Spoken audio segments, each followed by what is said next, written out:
maintenant. J'espère que ça va bien, Oui, pas comme l'autre fois. parce que c'est formidable.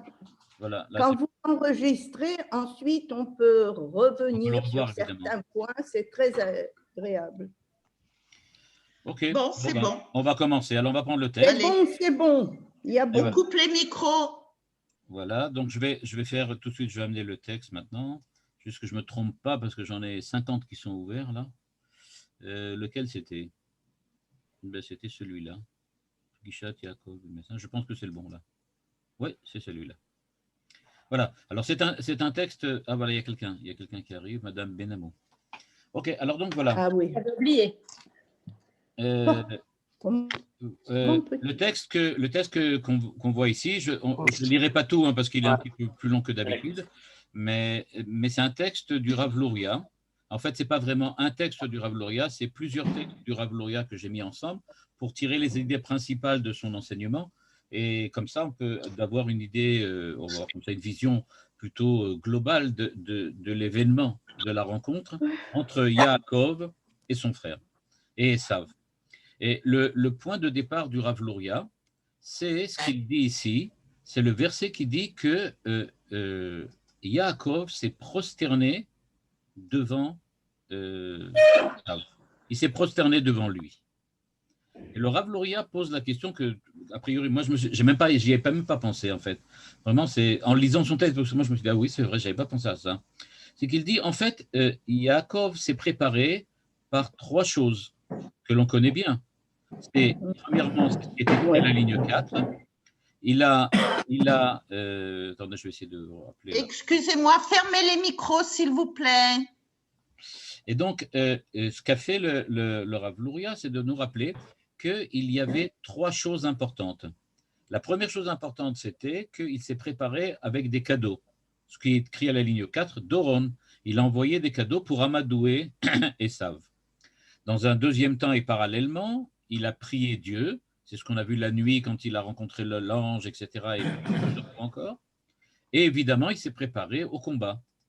C'est les trois choses. Et le Rav Luria demande donc, mais alors, je veux savoir, qu'est-ce que c'est que cette histoire de prosterner devant lui? Ça fait partie de quoi, ça? Est-ce que ça fait partie de la prière? Est-ce que ça fait partie d'un cadeau qu'il offre à Esav? Ou bien c'est une manière de faire la guerre? Mais à quoi ça correspond? Et Rachid dit que ce qui s'est passé, dit Rachid, c'est un Rachid très spécial. Il dit Vayechab Keu, il a donc Esav est venu et l'a embrassé. Et à ce moment-là, Rachid explique Nit galgelu rachamav, il a eu pitié et il a eu de la bonté pour Yaakov. Il parle évidemment de Esav. Que Shera'a mishtachave kol haishtachavayot alalu. C'est-à-dire que la pitié de Esav s'est révélée, est née au moment où il a vu Yaakov se prosterner. Mais dit le Rav Luria, c'est pas dans la tfila, ça. C'est pas qu'il s'est prosterné vers Dieu. Et à ce moment-là, ça viendrait indiquer que Yaakov a prié. Mais il ne s'agit pas de cela, dit le Rav Luria, parce que ce que Yaakov a demandé, c'est qu'il a demandé que Dieu le protège, qu'il ne soit pas tué. C'est ce qu'il a demandé dans sa prière. Donc ça n'a pas de rapport avec la prière. Se prosterner devant Esav, ce n'est pas une forme de prière, puisque ça ne correspond pas au fait d'être sauvé de ce qui se passe. De la même manière, dit le Rav Luria, Lo mashma sha'adoron hu she'asa et haratzui elav. Et donc on voit que, a priori, la prière n'a pas vraiment aidé, le cadeau n'a pas vraiment aidé, et que les prosternations, là, je ne sais pas comment dire, les prosternements ne correspondent pas ni à l'un ni à l'autre. Alors donc, à quoi ça correspond, si évidemment, ce n'est pas la guerre non plus. Et à ce moment-là, le Rav Luria nous dit que ce qui s'est en fait, ce qu'on ne s'est pas rendu compte quand on lit l'histoire de la rencontre entre Yaakov et Esav, c'est ce qui est écrit à la ligne 11 ici, à Ishtachavayot, Ayu Bechina Mechudeshet, Shaliedeze, Ichnia et Lidé. Et donc, quand on lit la paracha, on a l'impression que, d'après Rachid, c'est ce qu'on connaissait, Yaakov s'est préparé par trois choses importantes, les cadeaux, la prière et la préparation à la guerre, nous dit le Rav Luria qu'en fait, il y a autre chose que Yaakov a fait, c'est le fait qu'il s'est prosterné devant Esav. Ça correspond à une quatrième dimension de la préparation, ou on va dire de l'action de Yaakov face à Esav. Et donc ça, il faut essayer de comprendre qu'est-ce qui s'est passé et qu'est-ce qui s'est passé de nouveau. C'est-à-dire, dit le Rav Luria, si c'est effectivement quelque chose de nouveau, alors qu'est-ce que ça a fait de plus que ce que les autres choses n'ont pas encore fait? Et c'est ce qu'il va essayer de nous expliquer à partir de la ligne 13 maintenant dans le texte là. Donc on va commencer à lire le texte maintenant. Donc l'introduction est simple. À quoi correspond le fait de se prosterner et en quoi c'est quelque chose de nouveau par rapport à ce qui était avant. Voilà ce que dit le Rav Luria. Lichora nire sheikar ayir'a shel Yaakov ma'milchama im Esav lo hayta me'esav atzmo ela beikar misaro shel Esav. Et là, il y a quelque chose de complètement nouveau, en tout cas pour moi, et j'espère pour vous aussi, c'est que, dit le Rav Luria, il faut bien comprendre que les cadeaux, la prière et la préparation à la guerre, ce n'est pas nécessairement contre Esav, l'homme, mais contre ce que Esav représente du point de vue de la libération de l'identité hébraïque qui doit avoir lieu dans cette rencontre. La rencontre entre Yaakov et Esav, si on la replace un petit peu dans le cadre plus global de ce que Manitou explique sur Yaakov et Esav, cette rencontre, elle représente en fait la fin d'une lutte intérieure dans la famille de Yitzhak entre Esav et Yaakov pour savoir qui est l'identité qui va devoir être celle qui est l'héritière de Yitzhak, qui viendra à la suite de Yitzhak. Pas d'un point de vue politique, mais d'un point de vue spirituel, d'un point de vue religieux. Et donc, c'est ce que dit le Rav Luria ici. Il nous dit en fait, ce que Yaakov avait comme problème, ce n'était pas le problème de Esav l'homme. Ça, bon, on va le voir tout de suite. Dieu lui a promis que ça se passera bien.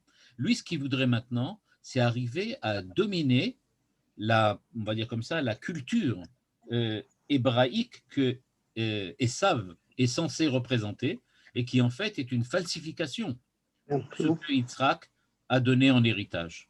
Et donc, ce qui va devoir se passer, c'est que en fait, tout ce qu'il s'est préparé d'après Rashi, c'est pas du tout pour lutter contre Esav l'homme, Esav le frère, mais pour lutter contre ce que représente l'influence de Esav sur la suite de l'histoire et sur l'évolution de l'identité humaine hébraïque. Et donc, c'est pour ça qu'il faut donc tout lire d'une manière différente, et c'est pour ça qu'on va effectivement découvrir une quatrième dimension, qui est la dimension donc de la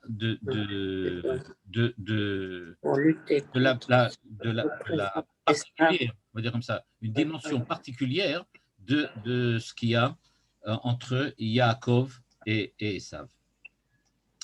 La recherche, on va dire comme ça, la recherche de Yaakov, elle va donc être une recherche tout à fait particulière. On va le lire maintenant sur le texte, dans le texte même du Rav Luria. Ça se situe ici, quand il nous dit là, Lichora n'irait donc que c'est seulement contre le Saro chez Esav.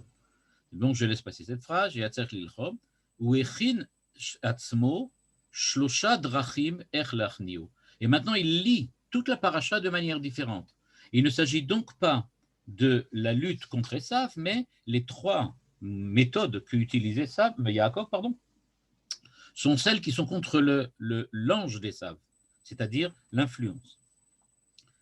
Nous dit le Rav Luria, Omnam achar shene'evak im saro shel Esav venitzro velo nishar hamilchama rak im Esav levad beze lo haya zakuk lekol shlosha advarim אלא בזה שהשתחווה 7 פעמים, גרם שעשיו ימכרו רחמיו ונשקו בכל ליבו. Et donc, nous dit le Rav Luria, après j'expliquerai comment, après qu'il se soit préparé avec les trois méthodes pour lutter contre l'ange d'Esav, la rencontre avec Esav elle-même c'est plus la rencontre avec l'ange, puisque l'ange, ça s'est terminé la nuit, quand l'ange a admis que Yaakov était le plus fort et qu'il acceptait on va dire comme ça, un espèce de partenariat avec Yaakov. Et donc, maintenant, nous dit le Rav Luria, les prosternations, les prosternements, je ne sais pas comment on dit ça, devant Yaakov, devant Esav, c'était précisément la seule méthode qu'il a trouvée, et la seule bonne méthode, pour arriver à amadouer Esav, l'homme. Et donc, il dit, il faut comprendre qu'il y a donc quelque chose de complètement nouveau maintenant. Dans la rencontre avec Yaakov, les trois méthodes, c'était pour lutter contre l'ange, c'est terminé, ça s'est terminé dans la nuit. Le lendemain matin, quand il se prosterne devant lui, c'est pour amadouer Esav, l'homme. Et c'est pour ça que ce n'est pas écrit dans les trois préparatifs qu'il a déjà fait, parce que ces préparatifs-là ne sont pas des préparatifs qui concernent Esav. Ça ne concerne pas du tout Esav l'homme, ça concerne l'ange d'Esav, l'archange qui est censé le protéger et qui est censé représenter donc l'histoire de Esav. Donc voilà, ça c'est pour nous présenter ça. Alors donc maintenant, je vais continuer donc sur le fait qu'il se prosterne. On va essayer de comprendre de quoi il s'agit. Et après, je reviendrai à quoi correspondent donc les trois préparatifs qu'il a pris au départ et qui étaient pour lutter contre l'ange. Mais pour le moment, on va terminer sur l'idée de la Ishtachavaya, le thème de la Ishtachavaya. Donc, première, on va remettre en place, donc je résume juste pour qu'on remette bien en place. Rashi nous explique, il s'est préparé par trois préparatifs. Les trois préparatifs, dit le Rav Luria, c'est-à-dire les cadeaux, c'est-à-dire, il faudra comprendre comment les cadeaux, ça correspond à ça. Hein, les cadeaux, la guerre et la prière, ce n'est pas pour lutter contre l'homme, c'est pour lutter contre l'ange, c'est-à-dire l'aspect culturel, spirituel de Esav. Quand il se prosterne devant Esav, c'est pour lutter contre l'homme, Esav. Et donc, c'est pour ça que c'est deux choses différentes. Pourquoi cette fois? Pardon. Oui. Pourquoi cette fois? Ah ben, on va y arriver. On va y arriver. Et donc, il nous dit, Ve'ota alacha she'amar Rabbi Shimon ben Yochai, beyadua she'esav sonne le Yaakov, aita, mishum shetamid saro shel Esav imo, ולכן הוא שונא אותו מצד השר שלו, ולא שייך פיוס בזה, אבל לאחר שנאבק עמו והכניעו, שוב יכול להיות שעשיו עצמו יתחצה אל יעקב. Et là, le Rav Luria pose une question très importante. Et il dit, ok, si on admet, comme le dit le texte, qu'il a réussi à amadouer Esav, alors on ne comprend pas très bien. Rabbi Shimon ben Yochai dans la Gemara dit, Esav a une haine permanente pour Yaakov. Comment c'est possible? Comment c'est possible qu'il ait une haine permanente, puisqu'on voit bien qu'en fin de compte, il accepte la présence de Yaakov et il accepte d'être avec Yaakov. Et le Rav Luria de répondre, faites attention, tant que l'ange est avec lui, c'est-à-dire tant que Esav, l'homme, est porteur de l'idéologie particulière qui est l'idéologie, qui est l'ange de Esav, tant qu'il est porteur de cette idéologie, il y a effectivement une haine permanente.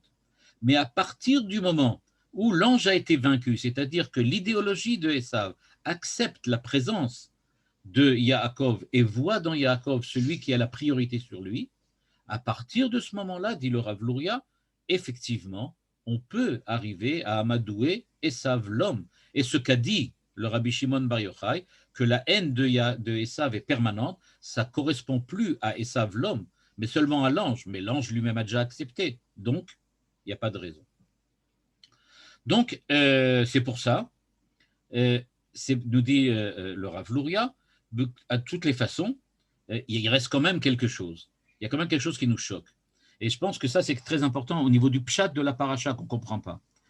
Je ne sais pas si vous vous en rendez compte, mais il y a quelque chose, moi ça m'avait déjà choqué à l'époque, mais je ne l'avais pas vu de cette manière-là comme le Rav Luria, mais c'est important de le rappeler aussi. Regardez bien, on parle de quelqu'un, Esav, qui au départ était en concurrence avec Yaakov. Je reviens maintenant avant la vente de la droit d'aîné. Il y avait déjà une espèce d'incompatibilité entre Yaakov et Esav. Pourquoi? Esav est le Bechor et Yaakov est le prétendant au droit d'aînesse, mais il n'est pas l'aîné. la première chose que fait Yaakov dès qu'il découvre un moment de faiblesse ou qu'il découvre un moment dans lequel il pense que Esav voudrait bien accepter de ne plus être l'aîné, il demande tout de suite à Esav, vends-moi ton droit d'aînesse. Donc on voit bien que déjà à l'époque de la vente du droit d'aînesse, il y avait déjà une lutte fraternelle entre Esav et Yaakov. Elle existait déjà, puisque dès qu'il a l'occasion, tout de suite Yaakov lui dit, allez, on va régler cette histoire-là entre nous. Esav accepte. Donc depuis leur prime enfance, on va dire, ils sont en concurrence l'un avec l'autre. Il vend le droit d'aînesse, arrive l'histoire de la bénédiction, avec le fait que Yaakov se déguise. Il doit ensuite s'enfuir chez Lavan. Pourquoi? Parce que, évidemment, cette lutte fraternelle entre Esav et Yaakov, elle a eu maintenant brusquement une recrudescence de violence parce que Esav découvre qu'il a été trompé par Yaakov. Et le Navi Yirmiyahu, le prophète Yirmiyahu, dit bien, oui, c'est une tromperie, c'est une ruse qu'a fait Rivka. Ils l'ont pas fait de manière propre. Et donc, demande le Rav Luria, comment est-il possible d'admettre qu'une lutte intrafraternelle comme ça, depuis déjà, on va pas dire des générations, mais depuis des dizaines d'années qui existent, la haine de Esav pour Yaakov est extrêmement profonde. C'est plus seulement un problème d'idéologie. C'est véritablement, ça a pris, on va dire comme ça, tous les sentiments, toutes les passions, tous les affects de Esav. Et il voit Yaakov se prosterner 7 fois et brusquement, il oublie 30 ans de haine. Demande le Rav Luria, Erze naasa sheberega echad naasa rachman alav. Et demande le Rav Luria, mais comment c'est possible?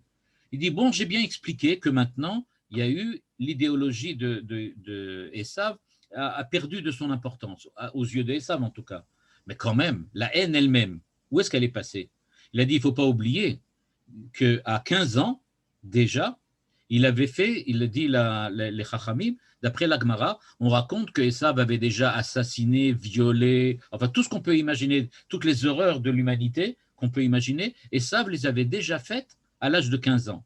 Donc il dit, comment c'est possible qu'après 40 ans, dans lequel il veut tuer Yaakov, et on oublie encore autre chose, il a préparé une armée. Dès qu'il a entendu que Yaakov arrive, il s'est préparé une armée. Il est venu avec son armée à la rencontre de Yaakov. Et Yaakov se prosterne 7 fois, et hop, c'est fini, on oublie tout. C'est ça la question que demande le Rav Luria. Et donc, ce qui se passe, nous dit le Rav Luria, c'est qu'il va falloir comprendre comment c'est possible et quelle est on ne va pas dire la méthode qu'a utilisée Yaakov, mais qu'est-ce qui se passe, et là j'utilise le langage de Manitou, qu'est-ce qui se passe au niveau de la transformation et des mutations d'identité qui s'est produite là-bas. On sent bien que Yaakov a changé. On sent bien que Esav a dû changer puisqu'on parle de la lutte entre Yaakov et l'ange de Esav. Donc on se doute bien que ça vient indiquer qu'il y a quelque chose qui s'est produit chez Esav et qu'il a changé aussi au niveau de sa mentalité. Mais au niveau de son identité, quand même, la haine devait être présente. Et qu'est-ce qui s'est passé là-bas? Le Rav Luria, pour ça, ramène un midrash que je ne connaissais pas du tout, qui lui-même dit qu'il a trouvé un midrash tout à fait particulier, qui n'existe que dans un livre qui s'appelle Torah Shlema, du Rav Kasher. Et le Torah Shlema, c'est une compilation de midrashim sur la paracha. C'est une série de 20 ou 30 livres, hein, c'est un truc énorme. Et dans le Torah Shlema, le Rav Kasher a fait beaucoup de recherches, des recherches vraiment archéologiques. Et il a trouvé toutes sortes de midrashim que nous, on n'a pas trouvé, qu'il a retrouvé dans toutes sortes de papyrus, et pas de papyrus, mais enfin de toutes sortes de manuscrits, etc., que nous, on n'a pas, et qui n'ont jamais été publiés non plus, et qu'en fait, n'ont été publiés que dans son livre. Et regardez, c'est un midrash qu'on ne connaît pas du tout, et ben c'est intéressant de voir, on va ressortir, donc là, quand on va faire la bracha de Mechaya Ametim, on va réveiller un mort, quelque chose qu'on n'a jamais vu, un midrash qu'on n'a jamais vu, mais on va voir maintenant ce midrash-là, c'est ce que vous voyez indiqué là en gris, c'est ce midrash-là. Le midrash dit sur le verset, Vaïzrachlo Hashemesh, Kasher Avar et Penuel.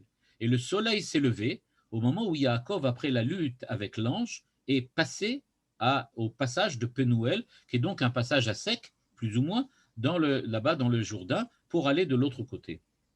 Nehemar, qui va à Shemesh, le soleil, donc, s'est levé. L'Omar, chez Yaakov Avinu, Tamid Aïta Ora Ba'a Ito. Midrash exceptionnel. Il était accompagné par une lumière, par une luminosité. Yaakov était accompagné par une luminosité.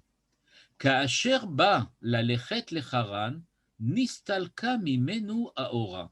Mais quand il est parti à Haran chez Lavan, cette luminosité qui accompagnait Yaakov a disparu. Et c'est pour ça qu'il est écrit qui va à Shemesh. C'est-à-dire que quand il est arrivé à Bethel, donc il est arrivé qui va à Shemesh, parce que le soleil se couchait. Dit le Midrash, non, ce n'est pas le soleil, c'est la luminosité personnelle de Yaakov qui avait disparu. Vekol yeme eyoto bebet Lavan, lo aita imo orazo. Et tant qu'il était chez Lavan, il n'a plus, on va dire comme ça, reconquéri cette lumière. Cette lumière n'existait plus. Et donc, on va dire ça de cette manière-là, la lumière, le soleil, ici, ça ne veut pas dire le soleil, dit le Midrash, c'est cette luminosité intérieure, extérieure, je ne sais pas comment. Il va falloir qu'on essaie de comprendre ce que c'est que cette luminosité. Et le Rav Luria, justement, va nous l'expliquer. Il y avait donc une certaine luminosité de Yaakov qui existait avec lui tant qu'il était chez lui à la maison, et elle a disparu quand il est parti chez Lavan et tant qu'il est resté chez Lavan. Le Midrash continue. Ve'achreze kesheba likanes le'eret Israël, amar she'eno nichnas ad she'tachzor lo haora. Mais là, encore quelque chose. C'est-à-dire, au moment où il est revenu, dit le Midrash, il a dit à Dieu, si tu ne me rends pas cette luminosité, cette lumière, alors moi je ne rentre pas. C'est pas que c'est revenu automatiquement. Il a demandé à ce que cette lumière revienne.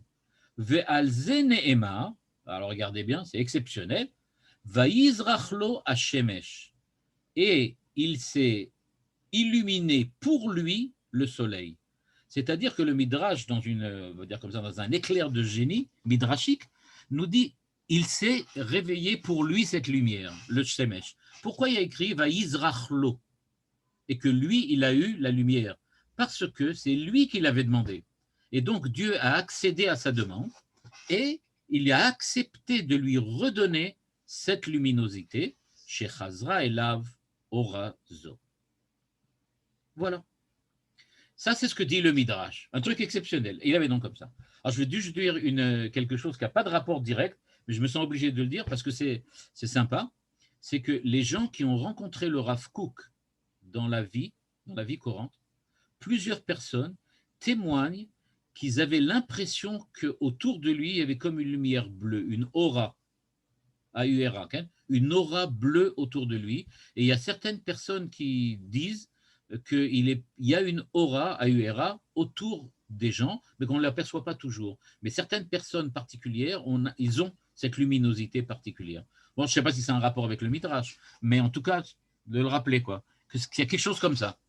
En tout cas, donc cette aura, Yaakov l'avait perdue. Il l'a perdue dès qu'il est sorti d'Israël pour aller chez Lavan, et tant qu'il était chez Lavan, ça ne marchait pas. Quand il est revenu, il a imploré Dieu de lui rendre, et Dieu a accepté, va Yizrachlo Hashemesh. Ce midrash n'existe nulle part ailleurs que dans le livre Torah Shlema, et il n'y a personne qui le cite non plus. On n'a jamais entendu ce midrash. Ben voilà, c'est un midrash. Le fait de parler de Shemesh, oui. C'est effectivement le soleil. Le soleil lui a donné cette lumière ou c'est une image? D'après le Midrash, ça semblerait être une image que Shemesh, le soleil, c'est cette luminosité intérieure, cette aura qui l'enveloppait. C'est ce que dit le Midrash. Bon, on peut parler de mythologie et de trucs comme ça, mais ce qui va être intéressant, c'est ce que va en faire le Rav Luria. C'est-à-dire, qu'est-ce qu'il va faire de ce Midrash, a priori, qui parle donc de cette luminosité. Et Moshe Rabbeinu avait aussi une aura, non? Oui, on parle qu'il avait, lui, le visage qui éclairait, et donc il devait mettre un masque, quelque chose pour pas que tout le monde voit le visage éclairé. Effectivement, là aussi, on retrouve cette idée-là. Ce qui est intéressant, c'est que le Midrash fait le rapprochement entre le fait qu'il est parti de la maison, alors on raconte que le soleil s'est couché, et quand il est revenu chez Esav, alors à ce moment-là, le soleil s'est levé. Et donc le Midrash prend ça en disant, ah oui, c'est la luminosité, la aura qu'il y avait autour de lui. C'est ça. Nous dit le Rav Luria, Mashmaout Advarim. Pardon?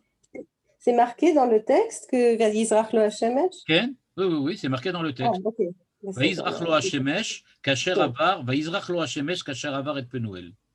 Ah, C'est écrit là-bas. Non. Que le soleil s'est levé. Vaïz Kiba Shemesh ou Vayizrach lo Hashemesh. Je n'ai pas le texte là devant moi, mais le texte le dit. Ok, c'est bon. Et On peut rechercher. donc, il y a une source à ce midrash, c'est pas un stam qu'il a inventé. oh oui, c'est clair. Et surtout parce que le Midrash fait le rapprochement entre la sortie d'Israël avec le soleil qui se couche et le soleil qui se lève au moment où il revient. Okay. Mashmaout Advarim, dit le Rav Luria. Alors, quel est le sens, la signification de ce Midrash impressionnant? Qui aitazo ora, je lis la ligne 28, ce qui est en jaune. Aitazo ora, on va un peu l'agrandir, comme ça on peut lire plus facilement. Qui aitazo ora, shei iralo be'eretz Israël. Ça, évidemment, a priori, c'est pas ce qui est écrit dans le Midrash. Mais puisque le Midrash dit que Sheba likanes le'eretz Israël, donc ça veut dire que c'est un rapport.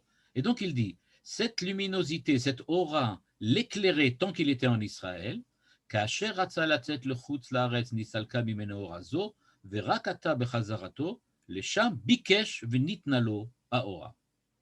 Donc il dit, c'est un rapport avec Eretz Israël. Il est rentré, il est sorti. Ok, tout ça on comprend. Mais Atanire, dit le Rav Luria, כי כל המחשבות, פרדון שמונטה, של יעקב אבינו שאינו יכול להכניע את עשיו אלא על ידי 3 דרכים של הדורון, תפילה ומלחמה, ומשום שהיה, alors là, חידוש עצום du רב לוריה, בלי האורה שהיה עמו. Et à ce moment-là, il nous dit, attention, pourquoi a-t-il utilisé les 3 préparatifs dont on a parlé jusqu'à maintenant? C'est parce qu'il lui manquait la 4e. Qu'est-ce que c'était la 4e? La luminosité naturelle qu'il avait tant qu'il était en Eretz Israël. C'est-à-dire que tant qu'il était en Eretz Israël avec sa famille dans la maison de ses parents, il n'avait pas besoin de se préparer ni à la guerre, ni à la tfila, ni de préparer des cadeaux, parce qu'il avait une force intérieure qui est représentée dans le Midrash par cette luminosité. Maintenant qu'il va revenir, il dit à Dieu, ok, moi je me suis préparé, j'ai réussi à vaincre l'ange. Maintenant, dit d'après le Midrash, rends-moi cette capacité d'être lumineux, parce que c'est avec ça que je vais arriver à convaincre Esav. C'est-à-dire qu'il dit, tout ce que j'ai fait jusqu'à maintenant, c'est parce que j'étais en Chutz Laaretz. En fait, les préparatifs à la guerre, les préparatifs par les cadeaux, les préparatifs, on va dire comme ça, par l'espèce de chantage, pas de chantage, mais enfin comment on appelle ça là, du shochad, quoi, que je donne des pots de vin que je donne à Esav, et le fait que je prie, tout ça, c'est parce que j'ai plus cette puissance intérieure, cette énergie intérieure. Mais à partir du moment où j'ai cette énergie, alors maintenant, j'en ai plus besoin. Et dit le Rav Luria, ce qui est écrit en bleu, Achreze sheneemar vayizrach lo hashemesh kasher avar et penuvel, shuv lo haya tzarich et hadrachim halalu. Et là, al yedei haor shelo, ichnia et haklipa misaviv le'esav, c'est-à-dire, il dit, ce qui s'est passé, c'est qu'il y a eu une transformation, j'utilise encore une fois le terme de Manitou, une mutation d'identité. L'identité de Yaakov est devenue une identité complètement différente au retour de Yaakov en Eretz Israël. L'entrée en Eretz Israël a redonné une dimension lumineuse, comme l'exprime le Midrash, qui existait avant qu'il parte et qui maintenant est revenu. Rappelons-nous qu'il était Yaakov Ishtam Yoshev Ohalim. C'est-à-dire, il était un homme qui était un homme de sainteté, un homme de Torah. Et il est parti chez Lavan. Pourquoi est-il parti chez Lavan? Bien, on l'a vu dans les textes, dans les parachutes précédents. Il est parti là-bas parce qu'il doit s'initier à la vie terrestre, aux problèmes de la vie terrestre, aux problèmes politiques, aux problèmes de guerre, aux problèmes des ennemis belliqueux qui essayent de lui prendre en fait le rôle qu'il a joué dans l'histoire. Et donc il dit, tout ça, c'était parce qu'il est sorti du Beth Midrash. Il est sorti on va dire de la luminosité interne du Beth Midrash. Et le fait qu'il soit sorti de cette luminosité interne fait qu'il est maintenant obligé de se mesurer avec la réalité avec des moyens qui sont les moyens de la réalité. Et donc, il doit mettre au service de cette lutte contre, on va dire comme ça, contre l'animosité de Lavan, l'animosité de Esav, des moyens qui sont ceux qu'utilisent Lavan et Esav. Et donc, dans la première explication, il nous avait dit que c'est la lutte contre l'ange, c'est-à-dire qu'il fallait trouver les moyens pour lutter contre l'idéologie de Lavan, contre l'idéologie de Esav. Maintenant, dit-il, il veut utiliser autre chose. Il veut essayer de passer à un autre niveau, et c'est ce qu'il fait au moment où il passe Penuel, et qu'il dit maintenant que j'ai vaincu l'ange, c'est-à-dire que maintenant que les trois premiers moyens que j'avais utilisés sont effectivement efficaces et j'ai terminé, maintenant je voudrais passer à une seconde dimension. La dimension de la lumière, la luminosité, dont on ne sait toujours pas de quoi il s'agit, mais qui est celle que j'avais avant. C'est pour ça, et nous dit le Rav Luria, Be'ota sha'a nishko bechol libo. Et donc il l'a embrassé. C'est pour ça que ça a marché, parce qu'il y avait cette luminosité. Et donc nous dit le Rav Luria, Ze habiur sheuva bechazal shakadosh biruchu isbir lo ma shechasar lo be'et kiva shemesh. Im ki הפסוק מדבר בפשוטו בשקיעה ובזריחה, אבל בפנימיות הדברים יש בה אורה זו. Nous dit le Rav Luria, c'était la question que vous avez posée tout à l'heure, c'est que, a priori, le texte de la Torah, le Bereshit, parle du Shemesh, du soleil. Il ne parle pas de la luminosité. Mais dit le Rav Luria, ok, c'est vrai, le pshat, c'est sur le soleil, mais il y a cette dimension-là aussi qui existe, et c'est dans le remez, dans cette allusion à cette dimension, que le Midrash est parti justement la chercher en disant, regardez bien, il y a une mutation d'identité qui s'est opérée, il faut faire attention. Le Yaakov qui était chez Lavan, ce n'est pas celui qui rencontre Yaakov. Ce n'est pas celui qui rencontre Esav, c'est un autre Yaakov.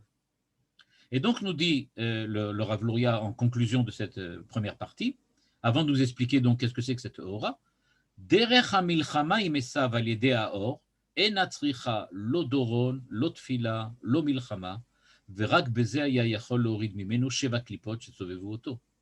Et donc il a dit, il a fallu que la lutte contre Esav l'homme, c'est pas par l'intermédiaire des moyens habituels, c'est grâce à cette luminosité. Mais évidemment, nous dit le Rav Luria dans la troisième ligne de ce paragraphe, ma kavana shel ora zo. Alors qu'est-ce que c'est? Il faut évidemment comprendre maintenant de quoi s'agit-il, de quoi parle-t-on quand on parle de cette luminosité?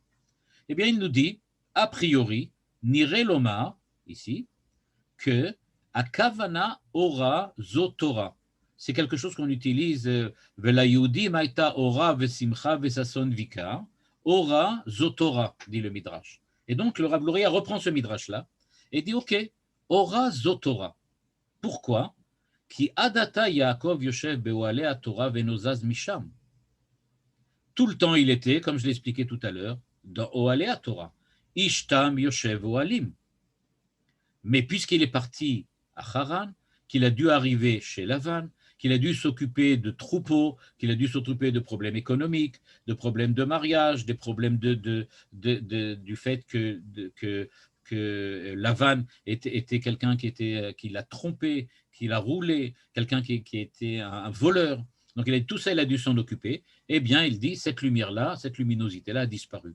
C'est-à-dire que, nous dit le Rav Luria, faites attention, Yaakov, qui est parti chez Lavan, c'était pas vraiment Yaakov Israël, c'était Jacob. C'est-à-dire celui qui doit se mesurer avec des moyens du bord et au problème du bord. Il n'y a pas autre chose à faire. Et donc, c'est pour ça, dit-il, qu'il est resté là-bas, en fait, toute la nuit, on va dire comme ça, une espèce de longue nuit qu'il a passée là-bas. Et donc, il dit, le Rav Luria, qu'il a donc Beyom achani chorev vekara balayla. Il parle tout le temps qu'il a eu froid toutes les nuits, il a dormi dehors. Pourquoi? Yatsa midererze shel yoshev oel shem ve'ever velomet Torah vene'ela mimeno orze. Il a perdu, je ne vais pas dire la sainteté, mais il a certainement perdu l'expression de cette sainteté dans le quotidien de son existence. Il a perdu le fait que la Torah était son guide, mais son guide vraiment à chaque minute, à chaque seconde, qu'il vivait une vie de Torah. imaginez, parce que c'est vraiment ce qui s'est passé, le nombre de Talmidei Chachamim qui étaient tout le temps, on va dire comme ça, penchés sur la Torah et qui essayaient de guider leur communauté, de guider les Juifs de leur région et qui se sont retrouvés dans la période de la Shoah sur les chemins à fuir devant les horreurs des nazis. Eh bien, ces Chachamim, ces Talmidei Chachamim, effectivement, ont perdu, un peu comme Yaakov, le Ishtam Yoshev Ohalim. Ils ont perdu on va dire comme ça, ce repos de l'esprit, qui était le fait que l'esprit était toujours en relation avec la Dvekut B'Hashem et avec Dieu. Quand on s'enfuit pour vivre sa vie, pour sauver sa vie, on n'a pas toujours le temps de penser à toutes les finesses des choses de l'esprit. Eh bien, c'est ce qui est arrivé à Yaakov, et c'est ça ce que le Rav Luria redécouvre par l'intermédiaire de ce midrash. On a oublié que, en fait, on peut essayer de représenter, bien que ce ne soit pas exactement la même chose, puisque Yaakov ici c'est un individu et que la Shoah a lieu pour tout Israël, mais on peut imaginer que la fuite de Yaakov devant Esav, c'est un peu la fuite des Juifs devant l'oppression nazie. Et donc, il dit, quand tu es là, quand tu essayes de t'enfuir des camps de concentration, ou que tu viens de t'enfuir du camp et que tu es en train de courir, tu ne peux pas penser au même moment, est-ce qu'il faut mettre des tefilines de Rabbeinu Tam, ou bien est-ce qu'il faut faire, qu'est-ce qu'il y a écrit dans la Parashat HaShavua? Tu as d'autres problèmes. C'est ce qui s'est passé avec Yaakov, et c'est ça la luminosité, la aura, la lumière qui l'entourait, qui l'enveloppait, et qui a disparu, dit le Rav Luria. Il vivait en dehors du monde de la spiritualité, parce qu'il avait des problèmes urgents de la vie et de l'existence à résoudre. Et c'est pour ça que maintenant, retourne en Israël, il dit à Dieu, oh là, maintenant je reviens, essaye de me redonner le repos. Essaye de me redonner le repos. Je vais juste donner tout de suite un exemple pour vous montrer pourquoi cette interprétation du Rav Luria, elle est pertinente, pas seulement au niveau de l'épisode de la rencontre avec Esav, mais au niveau de la suite de l'histoire. Au moment où on termine cette paracha, dans la paracha de Vaïshlach, ça se termine avec la paix. Donc ça y est, il a résolu le problème avec Esav. Maintenant, Esav est revenu et lui, il est revenu en terre d'Israël. Nous dit tout de suite la paracha suivante, Vayeshev Yaakov, Ratza la shevet beshalva, kafatz alav rugzo shel Yosef. Premier rachis de la paracha. Il a voulu, Vayeshev Yaakov, il a voulu s'installer, c'est-à-dire, je le remets dans l'idée du Rav Luria, il a voulu bénéficier de cette aura, de cette luminosité. Il est revenu en terre d'Israël. Il dit maintenant, j'ai terminé les problèmes, je ne veux plus m'occuper de problèmes, on va dire comme ça, purement terrestres. Je veux maintenant revivre Ishtam Yoshev Ohalim. Je veux retourner au Beth Midrash, je veux retourner à l'étude. Et qu'est-ce qui se passe? Premier verset après l'histoire de Esav, Kafatz alav rugzo shel Yosef, ça recommence encore une fois. C'est-à-dire, Yaakov retombe dans le même problème, il bénéficie encore de cette luminosité, mais tout de suite, ça redémarre. Il a encore des problèmes qu'il va falloir résoudre. Et donc, c'est ce que nous explique ici le Rav Luria. C'est ça la vie de Yaakov. On pourrait dire globalement, comme dit Manitou, c'est ça la vie du peuple juif. Il n'y a pas un moment où le peuple juif ne veut pas être en paix tranquillement, faire ce qu'il a à faire, c'est-à-dire étudier, penser à la spiritualité, essayer de développer la morale, l'éthique. Non, ça ne marche jamais. À chaque fois qu'on essaye de s'installer, il y a toujours un problème.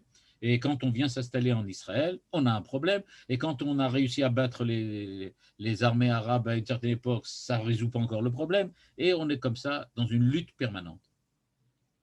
Et donc, c'est ce que dit ici le Rav Luria, quand il dit « Ramzulo minashamaim » je suis à la ligne 8, « Ramzulo minashamaim be'et sheba lemakom amigdash ve'itpalel sham kiva hashemesh ha'ora shel Torah להורות כי אתה הוא מוכרח לרדת לעולם העשייה, לקחת אישה ולבנות שבטיה בית ישראל. » Et donc, dit le Rav Luria, quand il est arrivé à Bethel, au moment du Beth Amikdash, qu'est-ce qu'il a dit à Dieu? Il a dit, voilà, je suis arrivé à l'endroit du Beth Amikdash, je veux être tranquille. Je suis à Bethel, je viens de partir de la maison, je veux être tranquille. Dieu lui dit, ça ne marche pas comme ça. Le soleil se couche, c'est-à-dire, tu as perdu l'influence du Beth Midrash. Tu as perdu l'influence du Beth Amikdash.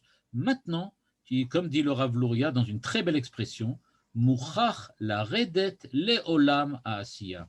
Tu vas devoir maintenant descendre. C'est une véritable descente pas aux enfers, mais dans le monde de la réalité, dans le monde du réel. Et donc, quand il est sorti d'Israël et qu'il est arrivé à l'endroit du Beth Amikdash, il n'est pas passé pour rien au l'endroit du Beth Amikdash. Il est allé là-bas parce qu'il voulait retrouver le Beth Midrash de Shem Ve'ever. Il veut retrouver cette, on va dire comme ça, cette possibilité de réaliser son identité personnelle dans le cadre de l'étude de la Torah et dans le cadre d'un certain repos, on va dire comme ça, d'un certain repos spirituel. Et c'est là-dessus que Dieu vient lui dire, l'échelle, elle est posée par terre et elle démarre du ciel. Tu vas descendre du ciel petit à petit et descendre sur terre. C'est terminé. On ne peut plus continuer à vivre cette spiritualité comme tu voulais. Maintenant, il n'y a pas le choix. Il est parti chez Lavan, il se prépare, la guerre, il se prépare à donner des pots de vin, il se prépare à prier. Aval, dit le Rav Luria à la ligne 11, et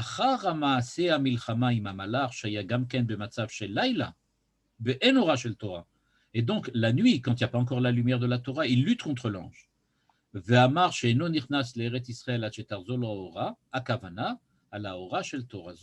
Et c'est pour ça qu'il est écrit Vaizrachlo Hashemesh. Et donc, maintenant, on a bien compris.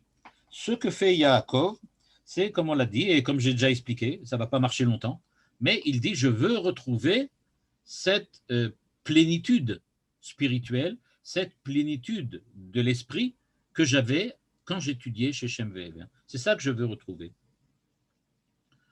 Et donc, à partir du moment où Dieu lui accorde cela, donc il sait qu'il n'a plus rien à craindre,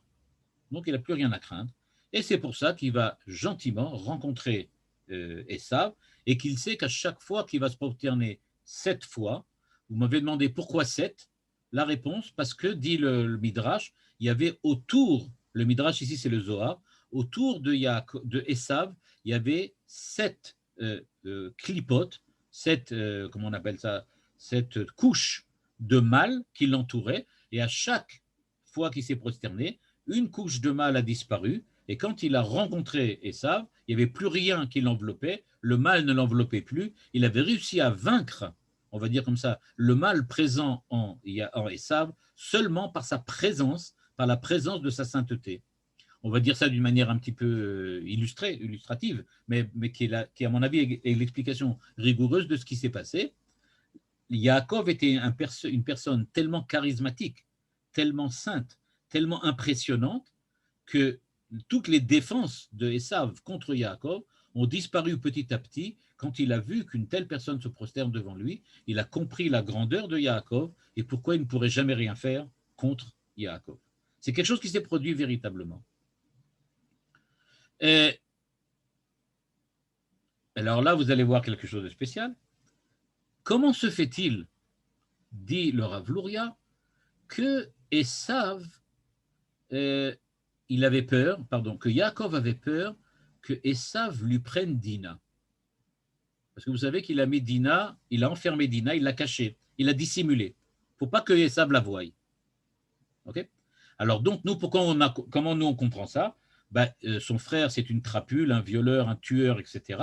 Il ne va pas lui montrer une belle fille parce que l'autre va tout de suite dire « Ah, mais c'est ma nièce, je veux me marier avec elle. » Alors, pas du tout. Donc, c'est pour ça qu'il la planque, il la cache. Et derrière Gav, le Midrash dit après que là, il a payé très cher. Ce qu'il a fait, c'est que le Midrash dit « Tu n'as pas voulu que Esav la prenne, en fin de compte, c'est Shrem qui va la prendre. » Donc, lui dit « Tu n'aurais pas dû faire ça. Ce n'était pas normal.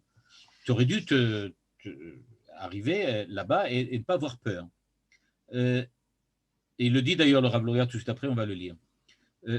Nous dit le Rav Luria, pourquoi a-t-il dissimulé Dina aux yeux d'Esav? Alors écoutez bien, ça vaut le coup d'être entendu. Pourquoi?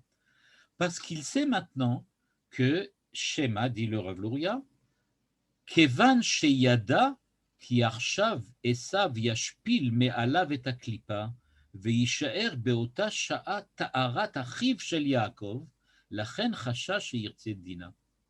Il dit, c'est pas parce que Esav est un violeur ou un tueur qu'il a dissimulé Dina. C'est précisément parce que tout le mal qui était en Esav a disparu au moment où il a rencontré Yaakov. Il y a eu une mutation d'identité chez Esav. C'est-à-dire que Esav, en voyant la sainteté de Yaakov, a véritablement compris, il a pris la décision de se transformer et de redevenir le Esav qu'il aurait toujours dû être, c'est-à-dire le Esav de la conciliation et le Esav de la participation et du partenariat de Esav avec Yaakov. Il a voulu redevenir l'associé de Yaakov. Et c'est pour ça qu'il accepte la présence de Yaakov et qu'il accepte même de l'accompagner en Israël. C'est-à-dire qu'il comprend tout de suite à la rencontre que Yaakov représente véritablement la volonté divine sur terre, on va dire de cette manière-là, et que lui est prêt à s'associer à Yaakov pour faire ce que Dieu demande. En fait, il a fait tchouva, c'est ce que nous dit le Rav Uluria. Il a fait tchouva à l'instant où il a rencontré Yaakov. Et Yaakov, qui en était conscient, a dit, si je ne cache pas Dina, en tant que tzaddik, il va me demander Dina en mariage et je vais être obligé de lui donner. Ben oui, il a fait tchouva. C'est vrai, pense Yaakov, que ça ne va pas durer longtemps. Dès que moi je vais partir et dès qu'on va se séparer l'un de l'autre, ben Esav va revenir sur ce mauvais chemin, il va revenir à ses mauvaises habitudes, il va redevenir le monstre qu'il était avant. Mais pour le moment, lors de la rencontre, effectivement, la sainteté de Yaakov va influencer suffisamment Esav pour que Esav devienne un tzaddik. Et donc, il dit, je ne veux pas lui donner Dina, puisqu'après, il va redevenir un rachat. Mais sur le moment, c'était tout à fait normal. Et dans la parenthèse, dit le Rav Luria, Bechazal, dans le Midrash, il est écrit Shene'ena shalze b'maase Dina, mishum sheitachen va'ita marzirato b'tshuva, mishum shebeota sha'a lo haya klipa shel Ra. Et là, le Rav Luria dit pourquoi il a été puni et pourquoi Dina a été enlevée et violée par Shrem. Parce qu'il aurait dû laisser Dina chez Esav, parce qu'au moment où Esav avait fait tchouva, là, une tchouva instantanée, qui était une tchouva pas vraiment profonde, puisqu'il a juste enlevé, on va dire comme ça, les couches de mal qui l'enveloppaient, mais il n'avait pas encore acquis beaucoup de biens. C'est-à-dire qu'il avait peut-être enlevé de lui-même les mauvaises pulsions et les mauvaises intentions, mais il n'avait pas véritablement pris sur lui de faire des choses bien. Dina l'aurait aidé dans cette œuvre, dans cet ouvrage. Et donc c'est pour ça qu'il a été puni. En fait, nous dit le Rav Luria dans cet éclair de génie, d'après le Midrash, il a véritablement, il aurait pu transformer Esav définitivement par son mariage avec Dina. En cachant Dina, il n'a pas permis à Esav de réaliser cette tchouva qu'il a un tout petit peu commencé. Pour faire la tchouva, il faut 2 étapes, enlever le mal et acquérir du bien. Grâce à Yaakov, Esav a perdu le mal qui était en lui. Dieu merci. Mais il n'avait pas encore acquis suffisamment de force pour pouvoir se renforcer dans la direction du bien. Ça, il aurait pu le faire grâce à Dina, et ça a été perdu parce que Yaakov n'a pas accepté que Dina devienne sa femme. Et donc, nous dit le Rav Luria, il n'aurait pas fallu seulement, ligne 22, Bitul Yetzerara. Mais il aurait fallu qu'il faudrait maintenant que le Yetzerara devienne Yetzeratov. Ça aurait pu se faire par Dina, et ça n'a pas été fait. Donc, en conclusion de ce que dit le Rav Luria, on peut donc voir que cette rencontre entre Yaakov et Esav, c'est la rencontre, en fait, entre 2 identités complètement nouvelles.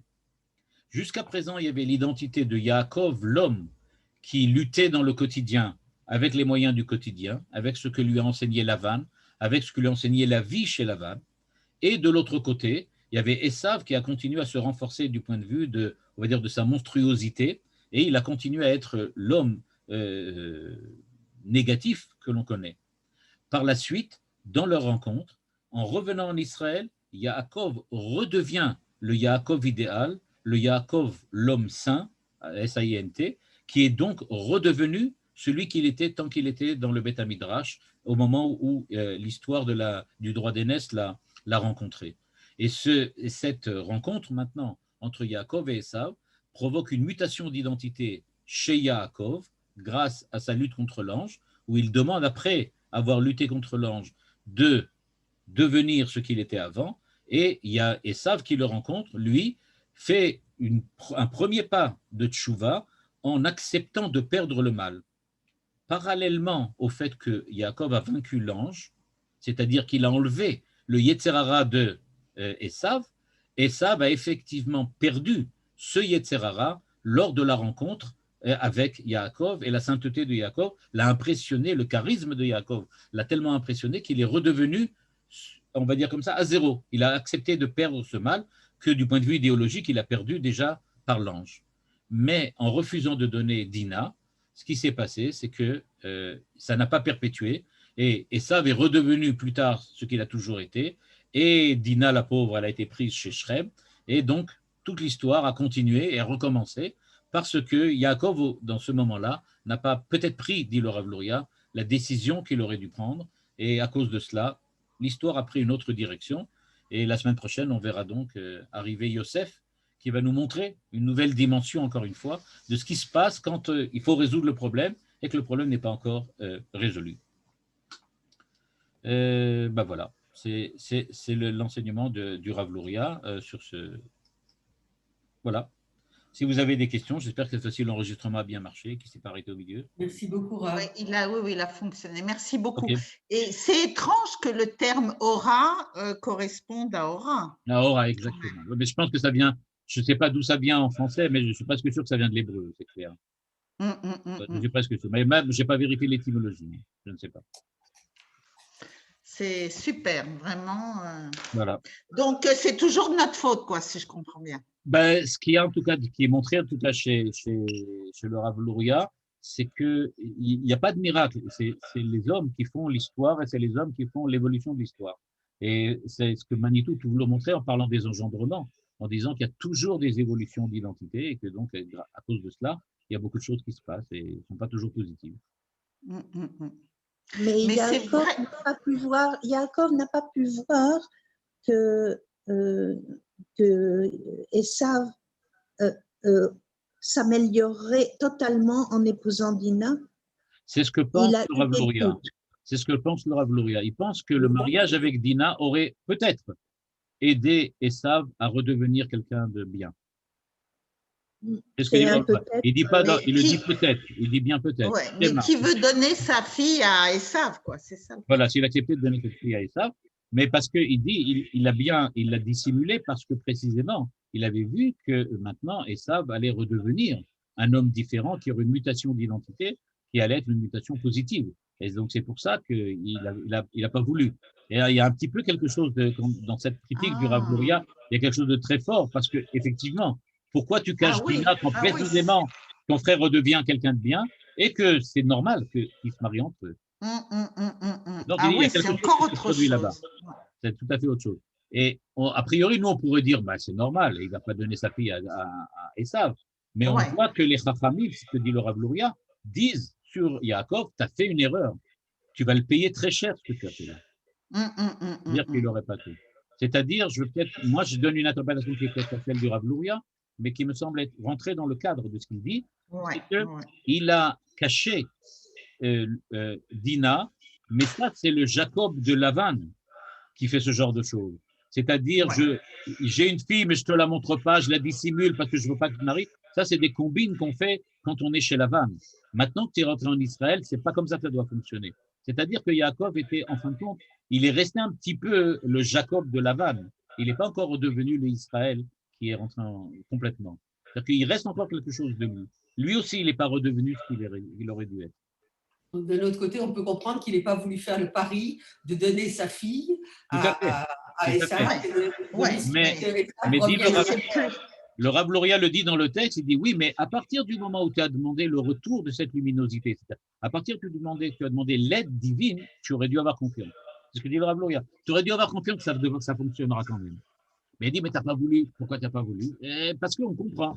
Parce qu'il te reste encore les restes de ce qu'il y avait chez Laban, c'est-à-dire le reste on va dire comme ça, des méthodes de l'humain trop humain qui font qu'on utilise des combines et on fait des ruses et des machins comme ça. Des ruses. Eh ben, il avait fait la ruse. C'est une ruse à la Laban. C'est une ruse à la Laban.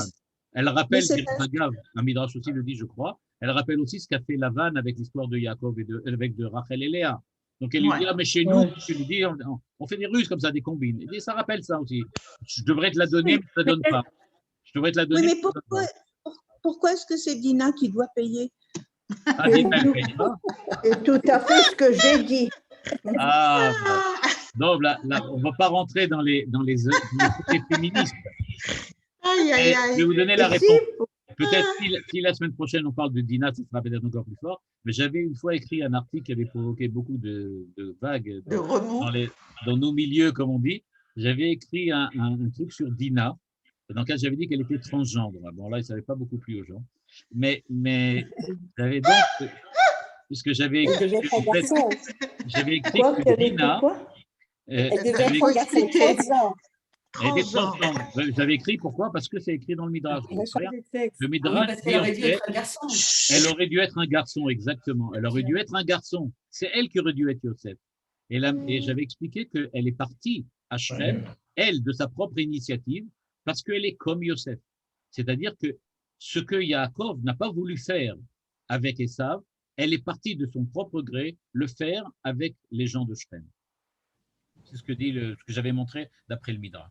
C'est-à-dire qu'elle n'était pas la pauvre, elle voulait le faire. Elle était prête à le faire. Mais Elle en aurait- quoi elle- mais en tant que femme, pourquoi En tant que femme transgenre? pour Esav, oui, en tant que femme pour Esav. Elle était prête à le faire en tant que femme pour Esav. Elle aurait accepté. Bon, si la semaine prochaine, je trouve. Elle s'est vengée de Elle n'était pas son vengée, père. elle a fait ce qu'elle pensait toujours faire. Elle Ouais. aurait tout à fait accepté, de son plein gré, de se marier avec Esav. C'est Yaakov qui n'a pas voulu, mais elle aurait été prête. La preuve, c'est qu'elle était prête à aller à Shrem.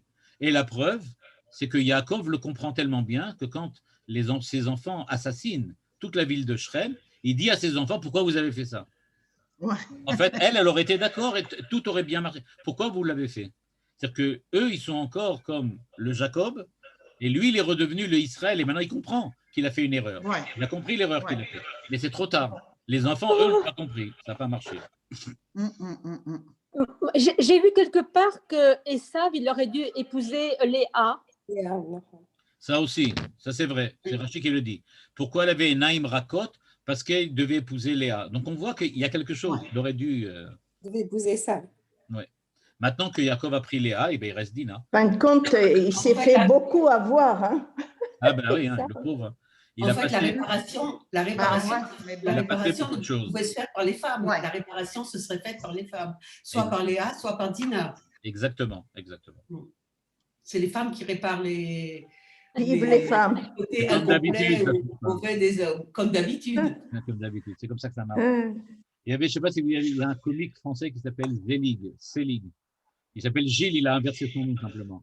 C'est un comique français. Et à un moment, dans un de ses sketchs, il dit qu'ils sont ils arrivent il raconte que c'est ce qui se passe sur une autoroute, que le matin, après avoir roulé pendant des heures, le mari dans la voiture est complètement zombie parce qu'il a tellement roulé pendant toute la nuit. Et ce qu'il fait, c'est qu'il veut essayer de mettre le papier dans dans l'appareil automatique et le papier s'envole parce qu'il est tellement fatigué qu'il s'envole. Et il dit, il ne sait plus quoi faire et il dit, l'expression très belle, et il dit la première chose qu'il fait, il appelle sa femme qui est à côté et lui dit, hey, le papier s'envole, fais quelque chose. Et il rajoute, parce que chez nous, les hommes, notre cerveau, c'est les femmes.